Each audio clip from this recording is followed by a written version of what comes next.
नमस्कार। हल्दी घाटी के तृतीय भाग में आप सबका स्वागत है। पिछले भाग में हमने सुना 80,000 मुगल सेना से मुट्ठी भर राजपूत लड़ रहे थे, फिर भी युद्ध बराबरी का था।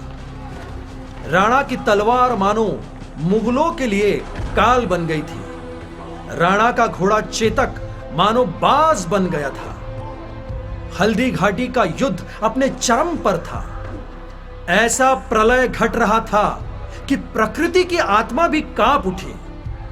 राणा का भाई शक्ति सिंह जो मुगलों से जा मिला था, राणा के पास वापस लौट आया। चेतक जो राणा के लिए अपने भाई का स्थान रखता था, वो अपने प्राण त्याग चुका था। झाला नामक सरदार ने राणा से कहा, महाराणा बचे रहेंगे तो मुगलों से फिर लड़ेंगे और उन्हें हराएंगे। परंतु राणा शहीद हो गए तो स्वतंत्रता एक स्वप्न बन के रह जाए। महाराणा को अपने परिवार के साथ युद्ध भूमि छोड़कर जंगल की ओर प्रस्थान करना पड़ा। जरा सोचिए, कैसी होगी वो काली रात जब महाराणा प्रताप अपने परिवार के साथ जंगल जंगल घूम रहे थे। वो शीतकाल की रजनी कितनी भयदायक होगी, पर उसमें भी करता था तब एक वियोगी योगी। वो नीरव निशीथिनी में जिसमें दुनिया थी सोई, निर्जर की करुण कहानी बैठा सुनता था कोई। उस निर्जर के तट पर ही राणा की दीन कुटी थी। वो कोने में बैठा था, कुछ वंकिम सी भ्रिकुटी थी। वो कहता था वैरी ने मेरे गढ़ पर गढ़ जीते। वो कहता रोकर माँ की अब सेवा के दिन बीते। यद्यपि जनता के उर में मेरा ही अनुशासन है, पर इंच इंच भू पर अरिका चलता शासन है। महाराणा जान चुके थे, मेवाड़ के जंगलों में अब ना वो सुरक्षित है, ना उनका परिवार।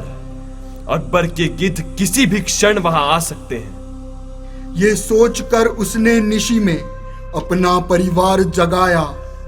आंखों में आंसू भरकर क्षण उनको गले लगाया।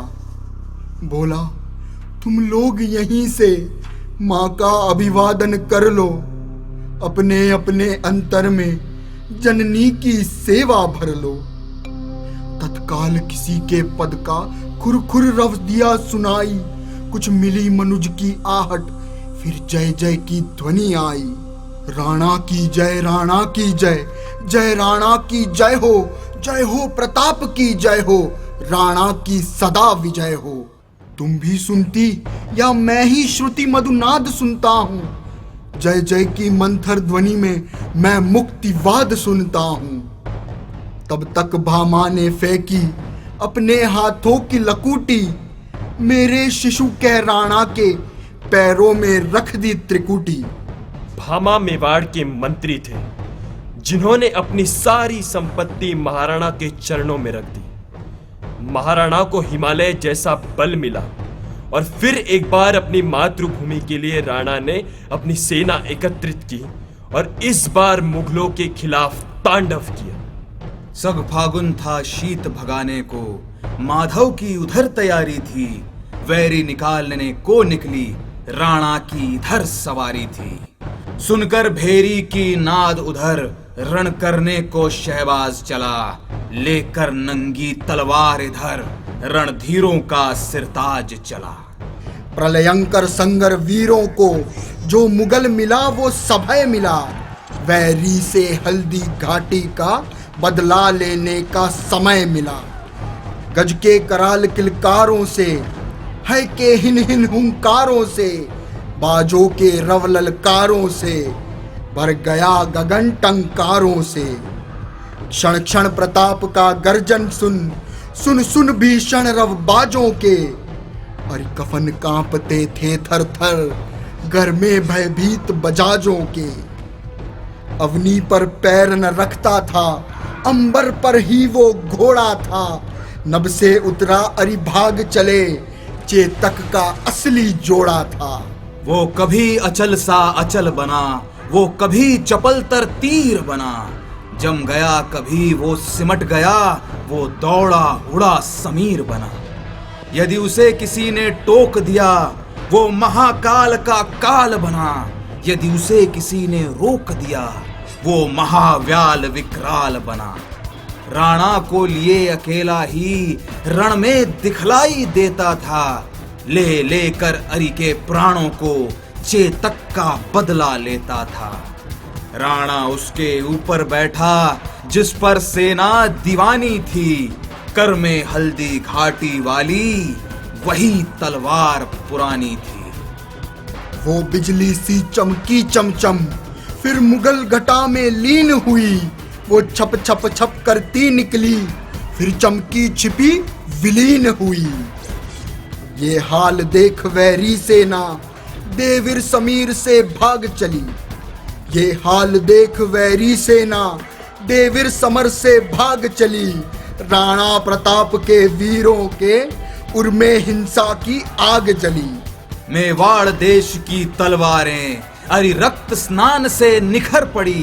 कोई जन भी जीता न बचा, लाशों पर लाशें बिखर पड़ी। जय पाकर फिर कुंभलगढ़ पर राणा का झंडा फहर उठा।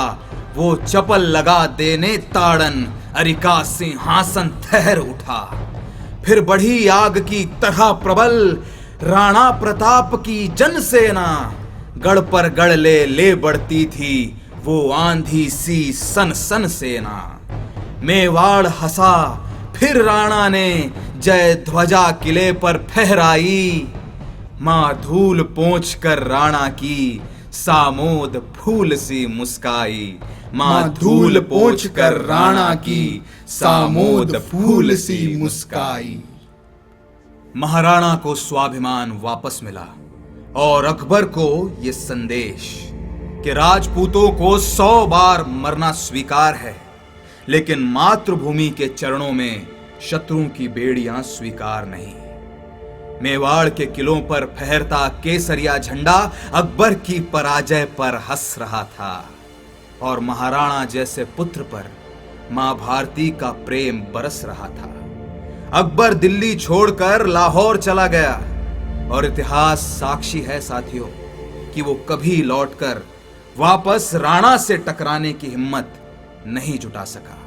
राणा से भिड़ने की हिम्मत नहीं जुटा सका। दोस्तों, आपने हमारी साधारण वाणी में महाराणा की असाधारण वीर गाथा सुनी। महाराणा प्रताप की यह गाथा अद्भुत इसीलिए है क्योंकि वो अकबरी साम्राज्य से उस वक्त टकराए जब आसपास के सभी राजे रजवाड़े अपने घुटने टेक चुके थे।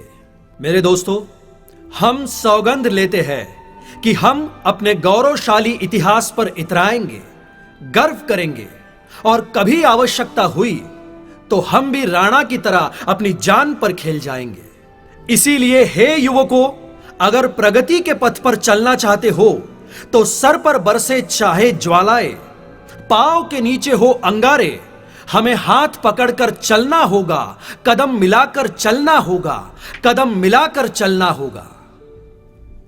हम ऐसी ही शौर्य गाथाएं आप सबके समक्ष यूं ही लाते रहेंगे और उसके लिए सब्सक्राइब करें हमारा चैनल इतिश्री आर्ट्स, शेयर करें और इस इतिहास को ज्यादा से ज्यादा लोगों तक पहुंचने के लिए हमारा सहकार्य करें। मैं निखिल रविंद्र टोंगले आपकी विदा लेता हूं।